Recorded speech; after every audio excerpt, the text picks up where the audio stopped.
Incendie ce vendredi vers 22h à Goma, au quartier Mourara, avenue Lumumba, commune de Karisimbi. Plus de 20 ménages sont partis en fumée, causant mort à 3 enfants, dont 2 d'une même famille. Plusieurs dégâts matériels ont été enregistrés, comme l'a constaté le commissaire général ayant en charge les affaires humanitaires qui, au nom du gouverneur Caroline Danzouka-Sevita, est descendu sur les lieux du drame.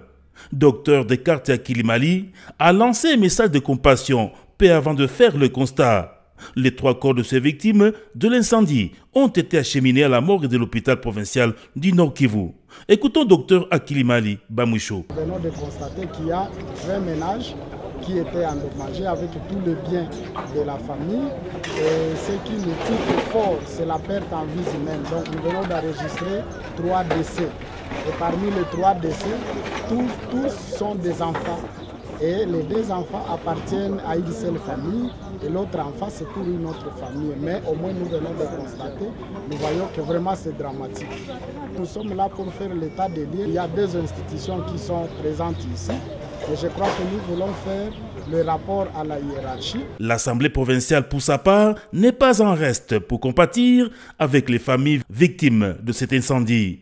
Le vice-président honorable Jean-Paul Lumbu, qui a vécu d'ailleurs dans ce quartier pendant sa jeunesse, a apporté son soutien à ces familles.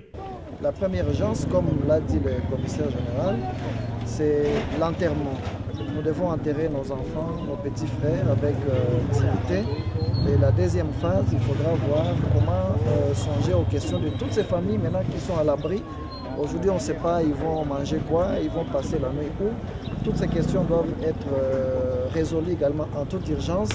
Et en 3e lieu, c'est la question de savoir la responsabilité du dégât qui est arrivé. Parce que selon les premières informations qu'on me donne, il s'agissait du courant SNEL qui a envoyé, qui a causé ces dégâts-là. Il faudra quelque part établir la responsabilité et que les responsables puissent assumer ce qui est arrivé. Quelle serait la cause de cet incendie? Prince est l'un des rescapés qui nous relate le fait. On a commencé par une provocation électrique d'une voisine qui était à côté. Et la voisine en question n'était même pas à la maison. Et d'un coup, l'effet s'est reproduit et ça a vraiment donné les tensions à toute la population qui était à ce niveau de prendre fuite.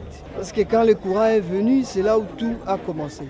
Et quand on a coupé les técos, on a compris que le courant était parti. Et malheureusement, le fait s'était déjà produit. Le gouvernement provincial du Nord Kivu rassure son assistance aux familles victimes de cet incendie.